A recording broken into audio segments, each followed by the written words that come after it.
ನಮಸ್ಕಾರ ಸ್ನೇಹಿತರೆ, ಈ 10 ನಿಮಿಷದ ವಿಡಿಯೋನ ಎಲ್ಲಕ್ಕಿಂತ ವಿಶೇಷತೆ ಏನಿದೆ ಅಂದ್ರೆ ಅದು ಇಲ್ಲಿ ಇಂಗ್ಲಿಷ್ ಸ್ಪೀಕಿಂಗ್ ಕಲಿಯಲು ಒಂದು ಸೆಂಟೆನ್ಸ್ ನೀವು ಬಾಯ್ಹಾಟ ಮಾಡುವ ಅವಶ್ಯಕತೆ ಇಲ್ಲ.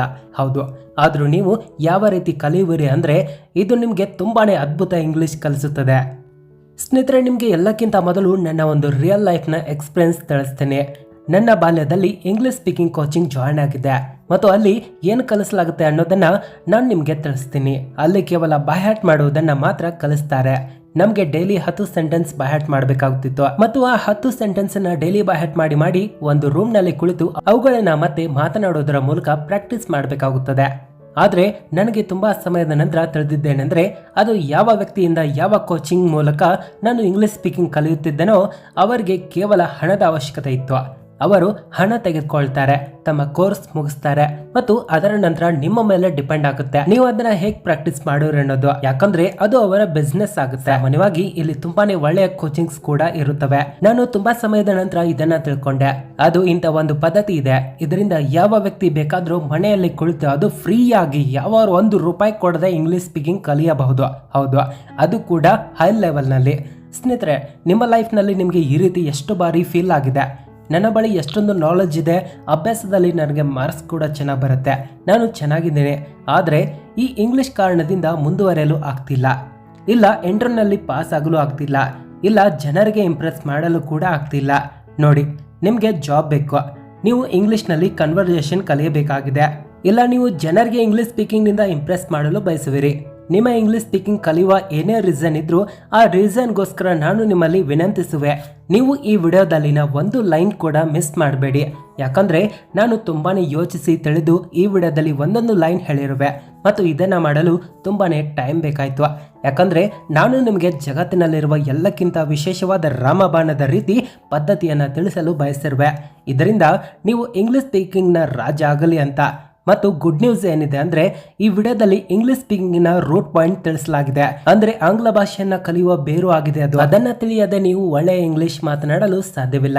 ಎಲ್ಲಿ ನೋಡಿ, ಯಾವಾಗ ನೀವು ಹುಟ್ಟಿದ್ರೋ ಆಗ ನಿಮ್ಗೆ ಯಾವ ಭಾಷೆಗಳಂತೂ ಗೊತ್ತಿರಲಿಲ್ಲ ಮತ್ತು ಆಗ ನಿಮ್ಮ ಮೆದುಳು ಇಂದು ಇರುವ ರೀತಿ ಕೆಲಸ ಮಾಡ್ತಾ ಇರಲಿಲ್ಲ. ಆದ್ರೆ ಹೇಗೆ ನೀವು 3-4 ವಯಸ್ಸಿನವರಾದ್ರೂ ಆಗ ನೀವು ನಿಮ್ಮ ಕುಟುಂಬದವರ ರೀತಿ ಮಾತನಾಡಲು ಕಲಿತಿರಿ. ಅದು ನೀವು ಏನು ತಿನ್ನಬೇಕು, ಯಾವ ರೀತಿ ಆಟಿಕೆಗಳನ್ನ ಬೇಕು, ಏನ್ ಪ್ರಾಬ್ಲಮ್ ಇದೆ ಮತ್ತು ಎಲ್ಲಕ್ಕಿಂತ ದೊಡ್ಡ ವಿಷಯ ಏನಿದೆ ಅಂದ್ರೆ ನಮ್ಮಲ್ಲಿ ಯಾರು ಸಹ ಜನಿಸಿದ ಕೂಡಲೇ ಯಾರು ಸಹ ಇಂಗ್ಲಿಷ್ ಸ್ಪೀಕಿಂಗ್ ಕೋರ್ಸ್ ಮಾಡಿರಲಿಲ್ಲ ಮತ್ತು ಯಾರು ಸಹ ಸ್ಪೀಕಿಂಗ್ ಇಂಗ್ಲಿಷ್ ಕೋಚಿಂಗ್ ಜಾಯಿನ್ ಮಾಡಿರಲಿಲ್ಲ.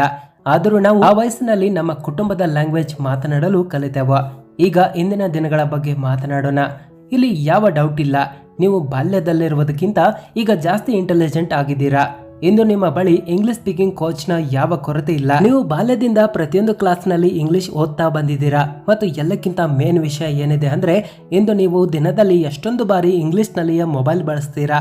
ಈಗ ನೀವು ಯೋಚಿಸಿ, ನನಗೆ ತಿಳಿಸಿ, ಅದು ಬಾಲ್ಯದಲ್ಲಿ ಅಂಥದ್ದು ಏನಿತ್ತು ಅದು ನಿಮ್ಮ ಬಳಿ ಇಂದು ಇಲ್ಲ ಮತ್ತು ಅದರ ಸಲುವಾಗಿ ಇಂದು ನಿಮ್ಮ ಬಳಿ ಕ್ಯಾಪಬಿಲಿಟೀಸ್ ಮತ್ತು ಫ್ಯಾಸಿಲಿಟೀಸ್ ಜಾಸ್ತಿ ಇದ್ರೂ ಸಹ 10ರಿಂದ 12 ವರ್ಷಗಳವರೆಗೆ ಕ್ಲಾಸ್ನಲ್ಲಿ ಇಂಗ್ಲಿಷ್ ಓದಿದ್ರು ಸಹ ಎಲ್ಲಿ ಇಂಗ್ಲಿಷ್ನಲ್ಲಿ ಮಾತನಾಡುವ ಪರಿಸ್ಥಿತಿ ಬರುತ್ತೋ ಅಲ್ಲಿಯೇ ಹೆದರು ಬಿಡುವಿರಿ ಮತ್ತು ಯಾವಾಗ ಇನ್ಯಾರೋ ವ್ಯಕ್ತಿ ಇಂಗ್ಲಿಷ್ನಲ್ಲಿ ಮಾತನಾಡುವುದನ್ನು ನೋಡ್ತೀರೋ ಆಗ ಮನಸ್ಸಿನಲ್ಲಿ ಯೋಚಿಸ್ತೀರಾ, ಏನು ಗುರು ಆತ ಎಷ್ಟು ಮಸ್ತಾಗಿ ಇಂಗ್ಲಿಷ್ ಮಾತಾಡ್ತಾ ಇದ್ದಾನಂತ, ಮತ್ತು ಅಲ್ಲಿಯೇ ನೀವು ನಿಮ್ಮನ್ನ ಕಡಿಮೆ ಅಂತ ತಿಳಿಯಲು ಶುರು ಮಾಡಿಬಿಡ್ತೀರಾ ಮತ್ತು ಈ ರೀತಿಯೇ ಆಗುತ್ತದೆ. ನಿಮ್ಮ ಕಾನ್ಫಿಡೆನ್ಸ್ ಡೌನ್ ಆಗಿ ಬಿಡುತ್ತೆ. ಈಗ ನೇರವಾಗಿ ಮೇನ್ ಪಾಯಿಂಟ್ಗೆ ಬರೋಣ. ಅಂಥದ್ದು ಏನು ಮಾಡಿದ್ರೆ ಇಂಗ್ಲಿಷ್ನಲ್ಲಿ ಮಾತನಾಡಿ ಉಡಾಯಿಸಬಹುದು. ಇಲ್ಲಿ ಇಂಗ್ಲಿಷ್ ಕಲಿಯಲು ನಾನು ನಿಮಗೆ ಎಲ್ಲಕ್ಕಿಂತ ಮೊದಲು ಆ ಟೈಮ್ನಲ್ಲಿ ಕರೆದುಕೊಂಡು ಹೋಗುತ್ತೇನೆ. ಆಗ ನಿಮ್ಮ ಜನ್ಮವಾಗಿತ್ತು. ಯಾಕಂದ್ರೆ ಇಂದು ನಾವು ಅಲ್ಲಿಂದಲೇ ಕಲಿಯಬೇಕಾಗಿದೆ. ನನ್ನ ಈ ಮಾತುಗಳನ್ನ ಗಮನವಿಟ್ಟು ತಿಳಿಯಿರಿ. ಯಾವಾಗ ನೀವು ಚಿಕ್ಕವರಾಗಿದ್ರೋ ಆಗ ನಿಮ್ಮ ಸುತ್ತಲೂ ಎಷ್ಟೋ ಜನರಿದ್ರು, ಅವರೆಲ್ಲ ಒಂದು ಲ್ಯಾಂಗ್ವೇಜ್ ನಲ್ಲಿ ಮಾತುಗಳನ್ನ ಆಡ್ತಾ ಇದ್ರು. ಆದ್ರೆ ನೀವು ಕನ್ನಡ ಕುಟುಂಬದಲ್ಲಿ ಹುಟ್ಟಿರ್ಲಿ, ಇಲ್ಲ ಹಿಂದಿ ಇರಲಿ, ತಮಿಳು, ತೆಲುಗು ಯಾವುದೇ ಲ್ಯಾಂಗ್ವೇಜ್ ನ ಕುಟುಂಬದಲ್ಲಿ ನೀವು ಜನಿಸಿದ್ರಿ ಅಂದ್ರೆ ನಿಮ್ಮ ಸುತ್ತಲೂ ಎಂದಿಗೂ ಆ ಜನರಿದ್ರು, ಅವರು ಆ ಲ್ಯಾಂಗ್ವೇಜ್ ಅನ್ನ ಮಾತನಾಡ್ತಿದ್ರು ಮತ್ತು ನಿಮ್ಮ ಸ್ಥಿತಿ ಏನೇ ಇದ್ರು ಸಹ ನೀವು ನಿಮ್ಮ ಮನೆಯವರು ಮಾತನಾಡಿದ್ದನ್ನು ಮಾತ್ರ ನೀವು ಕೇಳಬೇಕಾಗುತ್ತಿತ್ತು. ಇಲ್ಲಿ 2 ವಿಷಯಗಳು ಬರುತ್ತವೆ. ಫಸ್ಟ್ ಇರೋದು ಲಿಸ್ನಿಂಗ್, ಅಂದ್ರೆ ಕೇಳುವುದು. ಒಂದು ಮಗು ಬಾಲ್ಯದಲ್ಲಿ ಮೊದಲು ಮಾತುಗಳನ್ನ ಗಮನವಿಟ್ಟು ಕೇಳುತ್ತದೆ, ಹಲವಾರು ಬಾರಿ ಕೇಳುತ್ತದೆ ಮತ್ತು ಅದು ಯಾವಾಗ ಎಷ್ಟೊಂದು ಬಾರಿ ಕೇಳುತ್ತೋ ಆಗ ಅದು ಸರಿಯಾಗಿ ಅದನ್ನ ಒಂದು ಬಾರಿ ಮಾತನಾಡುತ್ತದೆ. ನೀವು ಇಲ್ಲಿಯ ತನಕ ಇಂಗ್ಲಿಷ್ ಸರಿಯಾಗಿ ಓದಿರುವಿರಿ, ಆದ್ರೆ ಸರಿಯಾಗಿ ಕೇಳಿಲ್ಲ. ನೀವು ಯಾವಾಗ ಇಂಗ್ಲಿಷ್ ನಲ್ಲಿ ಮೂವಿ ನೋಡುವಿರೋ ಇಲ್ಲ ನ್ಯೂಸ್ ನೋಡುವಿರೋ ಆಗ ಎಂದಿಗೂ ಈ ರೀತಿ ಯೋಚಿಸಿ ಅದನ್ನ ಅವಾಯ್ಡ್ ಮಾಡಲು ಪ್ರಯತ್ನ ಮಾಡಿದ್ರಿ. ಅದು ಇದರಲ್ಲಿ ಯಾವ ಮಜಾ ಬರ್ತಾ ಇಲ್ಲ ಅಂತ. ಯಾಕಂದ್ರೆ ಅಲ್ಲಿಂದಲೇ ನೀವು ಇಂಗ್ಲಿಷ್ ಅನ್ನ ಎಷ್ಟೊಂದು ಟಫ್ ಅಂತ ತಿಳಿದು ಬಿಡ್ತೀರಾ. ಅದು ನಿಮ್ಮ ಸಬ್ ಕಾನ್ಶಿಯಸ್ ಮೈಂಡ್ ನಲ್ಲಿ ಕುಳಿತು ಹೋಗುತ್ತೆ. ಅದು ಇಂಗ್ಲಿಷ್ ಕಲಿಯುವುದು ಟಫ್ ಅನ್ನೋದು. ಒಮ್ಮೆ ಯಾವುದೋ ದೊಡ್ಡದಾದ ಮ್ಯೂಸಿಷಿಯನ್ ಹೇಳಿದ್ರು, ಒಂದ್ ವೇಳೆ ನೀವು ಮ್ಯೂಸಿಕ್ ಕಲಿಯಲು ಬಯಸಿದ್ರೆ ನೀವು ಮ್ಯೂಸಿಕ್ ಅನ್ನ ಸರಿಯಾಗಿ ಕೇಳಲು ಕಲಿಯಬೇಕು. ಮತ್ತು ಯಾವಾಗ ನೀವು ಕೇಳುವಿರೋ ಆಗ 50% ಮ್ಯೂಸಿಕ್ ಅನ್ನ ನೀವು ಹೀಗೆ ಕಲಿತು ಬಿಡುವಿರಿ. ಸೇಮ್ ಇಂದು ಇಲ್ಲಿ ಇಂಗ್ಲಿಷ್ ಸ್ಪೀಕಿಂಗ್ ನಲ್ಲಿ ಅಪ್ಲೈ ಮಾಡಲಿದ್ದೇವೆ. ಇಂಗ್ಲಿಷ್ ಲಿಸ್ನಿಂಗ್ ಅಂದ್ರೆ ಗಮನವಿಟ್ಟು ಇಂಗ್ಲಿಷ್ ಅನ್ನ ಕೇಳಲು ಕಲಿಯಿರಿ. ಇದು ತುಂಬಾನೇ ಸರಳವಾಗಿದೆ ಮತ್ತು ತುಂಬಾನೇ ಎಫೆಕ್ಟಿವ್ ಇದೆ. ಯಾಕಂದ್ರೆ ಇಂಗ್ಲಿಷ್ ಸ್ಪೀಕಿಂಗ್ ನಾವು ಲಿಸ್ನಿಂಗ್ ಮತ್ತು ಸ್ಪೀಕಿಂಗ್ ನಿಂದಲೇ ಕಲಿಯಬಹುದು. ರೈಟಿಂಗ್ ಮತ್ತು ರೀಡಿಂಗ್ ಅಂತೂ ನಾವು ಎಷ್ಟೊಂದು ವರ್ಷಗಳಿಂದ ಮಾಡ್ತಾ ಬಂದಿದ್ದೇವೆ, ಅದರಿಂದ ಏನು ಆಗೋದಿಲ್ಲ. ಎಲ್ಲರಿಗೂ ಗೊತ್ತು, ಗೋ ಅಂದ್ರೆ ಹೋಗುವುದು, ಎರಡನೇ ಪದ ವೆಂಟ್ ಇರುತ್ತೆ, ಮೂರನೇ ಪದ ಗಾನ್ ಇರುತ್ತೆ. ಆದ್ರೆ ಫ್ರೆಂಡ್ಸ್, ಅವುಗಳನ್ನ ಎಲ್ಲಿ ಯೂಸ್ ಮಾಡಬೇಕು, ಎಲ್ಲಿ ಬಳಸಬೇಕು ಅನ್ನೋದನ್ನ ನೀವು ಕೇಳಿ ಮಾತನಾಡಿದಾಗಲೇ ಮಾತ್ರ ತಿಳಿಯಬಹುದು. ಆದ್ರೆ ಏನ್ ಕೇಳೋದು ಅಂತೀರಾ? ಇಲ್ಲಿ ನೋಡಿ, ಒಂದ್ ವೇಳೆ ನೀವು ಇಂಗ್ಲಿಷ್ ಮೂವಿ ನೋಡ್ತಾ ಇದ್ರೆ ಅದನ್ನ ಇಂಗ್ಲಿಷ್ ನಲ್ಲೇ ನೋಡಿರಿ. ಅದರ ಬೇರೆ ಲ್ಯಾಂಗ್ವೇಜ್ ನಲ್ಲಿ ಡಬ್ಬಿಂಗ್ ನೋಡಬೇಡಿ. ಒಂದ್ ವೇಳೆ ಅರ್ಥ ಆಗ್ಲಿಲ್ಲ ಅಂದ್ರೆ ಅದರ ಸಬ್ ಟೈಟಲ್ ಆನ್ ಮಾಡಿ ನೋಡಿರಿ. ನಂತರ ಮತ್ತೆ ಕೇಳಿ ಅವರು ಹೇಗ್ ಮಾತಾಡ್ತಾ ಇದ್ದಾರೆ, ಯಾವ ವರ್ಡ್ ನಲ್ಲಿ ಎಷ್ಟು ಒತ್ತು ಕೊಡ್ತಾ ಇದ್ದಾರೆ ಅನ್ನೋದನ್ನ. ಇದಲ್ಲದೆ ನೀವು ಇಂಗ್ಲಿಷ್ ಸಾಂಗ್ ಗಳನ್ನ ಸ್ಕ್ರೀನ್ ನಲ್ಲಿ ಲಿರಿಕ್ಸ್ ಜೊತೆ ಕೇಳಿರಿ. ಯೂಟ್ಯೂಬ್ ನಲ್ಲಿ ತುಂಬಾನೇ ವಿಡಿಯೋಸ್ ನಿಮ್ಗೆ ಸಿಗುತ್ತೆ. ಇಂಗ್ಲಿಷ್ ನಲ್ಲೇ ನೀವು ನ್ಯೂಸ್ ಅನ್ನ ಕೇಳಿರಿ ಮತ್ತು ನೋಡಿ. ಇಲ್ಲಿ ನೀವು ಪದಗಳನ್ನ, ಲೈನ್ ಗಳನ್ನ ಬೈಹ್ಯಾಟ್ ಮಾಡಬಾರದು. ಬದಲಿಗೆ ಅವುಗಳನ್ನ ಪ್ರೊನೌನ್ಸಿಯೇಷನ್ ಹೇಗೆ ಮಾಡ್ತಾರೆ, ಯಾವ ಉಚ್ಚಾರದಲ್ಲಿ ಅವುಗಳನ್ನ ಹೇಳ್ತಾರೆ, ಯಾವ ಫೀಲಿಂಗ್ಸ್ ಜೊತೆ ಅವುಗಳನ್ನ ಹೇಳ್ತಾರೆ ಅನ್ನೋದನ್ನ ನೋಡಿ ಕಲಿಯಬೇಕು. ನಂತರ ಮೆದುಳಿನಲ್ಲಿ ಉಳಿಸ್ಕೊಳ್ಬೇಕು, ತಿಳಿಯಬೇಕು. ಮೊದಲ ಪಾಯಿಂಟ್ ಕ್ಲಿಯರ್ ಆಯ್ತು. ಅಂದ್ರೆ ಸ್ಪೀಕಿಂಗ್ ಕಲಿಯುವ ಮುನ್ನ ಲಿಸ್ನಿಂಗ್ ಕಲಿಯುವುದು ತುಂಬಾನೇ ಇಂಪಾರ್ಟೆಂಟ್ ಇದೆ. ಇನ್ನು ಎರಡನೇ ವಿಷಯಕ್ಕಾಗಿ ಮತ್ತೆ ಮರಳಿ ನಿಮ್ಮ ಬಾಲ್ಯದೆಡೆ ಹೋಗೋಣ. ಯಾವಾಗ ನಿಮ್ಗೆ ಯಾರಾದರೂ ಈ ರೀತಿ ಹೇಳಿದ್ರೆ, ಮಗು ನೋಡು ಅದು ಸಿಂಹ ಇದೆ, ಈಗ ಅದು ಈ ಕುರಿಯನ್ನ ತಿಂದ್ಬಿಡುತ್ತೆ. ಆಗ ನೀವು ಮನಸ್ಸಲ್ಲಿ ಯೋಚಿಸ್ತಾ ಇರ್ತೀರಿ, ಓ ಸಿಂಹ ಆಗಿದೆ, ಇದು ಕುರಿಯನ್ನ ತಿಂದ್ಬಿಡುತ್ತೆ. ಈಗ ನೀವು ಅದೇ ಲ್ಯಾಂಗ್ವೇಜ್ ನಲ್ಲಿ ಥಿಂಕ್ ಮಾಡಿದ್ರಿ ಮತ್ತು ಅರ್ಥ ಮಾಡ್ಕೊಂಡ್ರಿ. ಎಂದಾದ್ರೂ ಬಾಲ್ಯದಲ್ಲಿ ನಿಮ್ಗೆ ಈ ರೀತಿ ಆಗಿದೆಯಾ? ಹಿಂದಿನಲ್ಲಿ ಕೇಳಿ ಕನ್ನಡದಲ್ಲಿ ಯೋಚಿಸಿ ನಂತರ ತೆಲುಗಿನಲ್ಲಿ ಮಾತನಾಡಲು ಪ್ರಯತ್ನ ಮಾಡಿದ್ದೀರಾ? ಇಲ್ಲ ಅಲ್ವಾ? ಹೇಗೆ ನೀವು ಕೇಳುವಿರೋ ಅದರಲ್ಲಿ ನೀವು ಯೋಚಿಸುವಿರಿ ಮತ್ತು ಯಾವುದರಲ್ಲಿ ಯೋಚಿಸುವಿರೋ ಅದರಲ್ಲಿ ಮಾತನಾಡುವಿರಿ.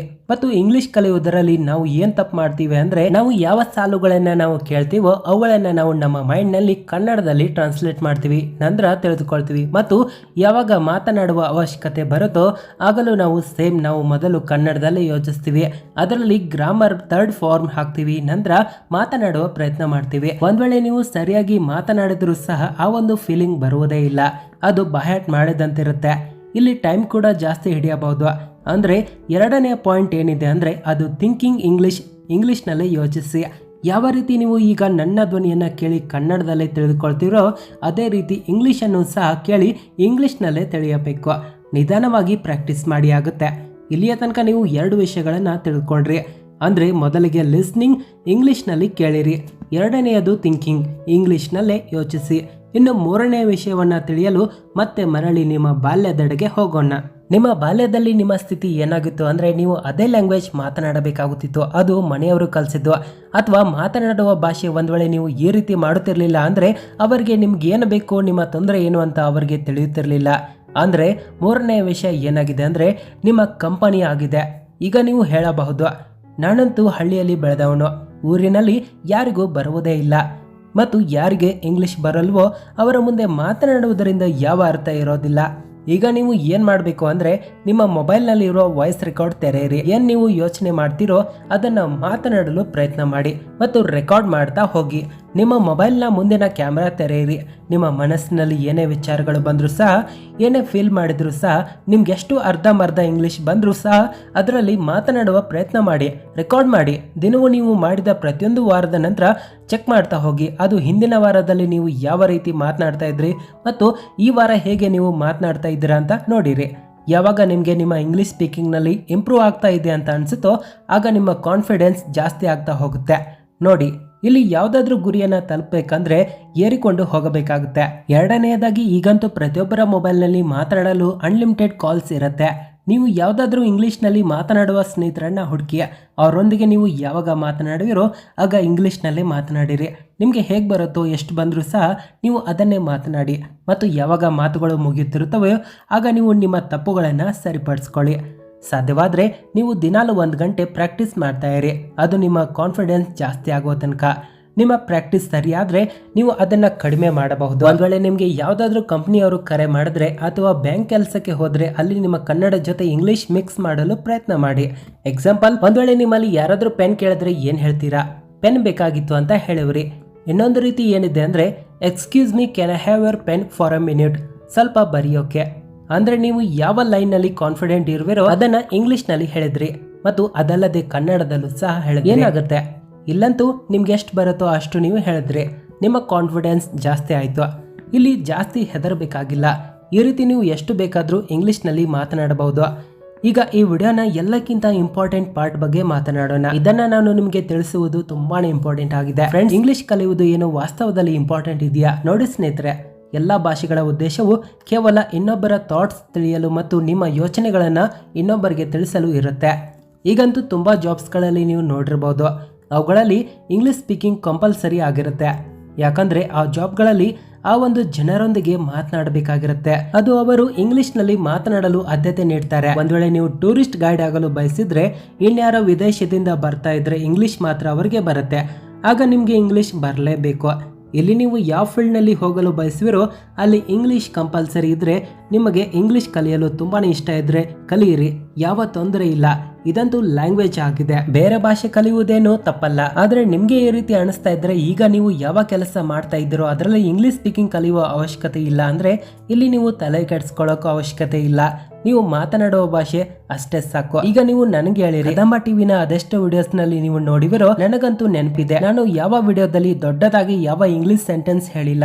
ಇದರ ಅರ್ಥ ನನಗೆ ಇಂಗ್ಲಿಷ್ ಬರುವುದಿಲ್ಲ ಅಂತ ಏನಿಲ್ಲ, ಆದ್ರೆ ನನಗೆ ಇಂಗ್ಲಿಷ್ ನ ಅವಶ್ಯಕತೆ ಇಲ್ಲ. ಅದೆಷ್ಟೆಲ್ಲ ಜನರು ನೀವು ಈ ಚಾನೆಲ್ ನಲ್ಲಿ ಇರೋರು ಅವರೆಲ್ಲ ಮತ್ತು ಸ್ವತಃ ನಾನು ಕನ್ನಡವನ್ನ ಪ್ರೀತಿಸುತ್ತೇವೆ. ಆದ್ರೂ ನಮ್ಗೆ ಇಂಗ್ಲಿಷ್ ನ ಅವಶ್ಯಕತೆ ಇದ್ರೆ ನೀವು ಈ ಟಿಪ್ಸ್ ಗಳನ್ನ ನೆನ್ಪಿಡಿ. ಫಸ್ಟ್ ಇರೋದು ಲಿಸ್ನಿಂಗ್, ಎರಡನೇದಾಗಿರೋದು ಥಿಂಕಿಂಗ್, ಮೂರನೆಯದು ಕಂಪನಿ ಬಗ್ಗೆ. ಇಂಗ್ಲಿಷ್ ಕಲಿಯಿರಿ, ಆದ್ರೆ ಕನ್ನಡವನ್ನ ಪ್ರೀತಿಸುವುದನ್ನ ಮರೆಯಬೇಡಿ. ಜೈ ಹಿಂದ್, ಜೈ ಕರ್ನಾಟಕ ಮಾತೆ. ವಿಡಿಯೋ ಇಷ್ಟ ಆದರೆ ಲೈಕ್ ಮಾಡಿ, ನಿಮ್ಮ ಅನಿಸಿಕೆಯನ್ನು ಕನ್ನಡದಲ್ಲಿ ಕಾಮೆಂಟ್ ಆಗಿ. ಹೆಚ್ಚಾಗಿ ಈ ವಿಡಿಯೋನ ಎಲ್ಲರೂ ಶೇರ್ ಮಾಡಿ. ಹಾಗೆ ಮುಂದಿನ ವಿಡಿಯೋ ಜೊತೆಗೆ ನಿಮ್ಮನ್ನ ಭೇಟಿ ಆಗ್ತೀನಿ. ಚಾನಲ್ಗೆ ಸಬ್ಸ್ಕ್ರೈಬ್ ಆಗಿಲ್ಲ ಅಂದರೆ ಈಗಲೇ ಸಬ್ಸ್ಕ್ರೈಬ್ ಆಗಿ, ನೋಟಿಫಿಕೇಶನ್ ಬೆಲ್ ಒತ್ತಿ ಆಲ್ ಅಂತ ಕ್ಲಿಕ್ ಮಾಡಿ. ಇದರಿಂದ ನಮ್ಮ ಎಲ್ಲ ಹೊಸ ವಿಡಿಯೋಗಳನ್ನ ನೀವು ಎಲ್ಲರಿಗಿಂತ ಮೊದಲು ನೋಡ್ಬೋದು. ವಿಡಿಯೋ ನೋಡಿದ್ದಕ್ಕಾಗಿ ಧನ್ಯವಾದಗಳು.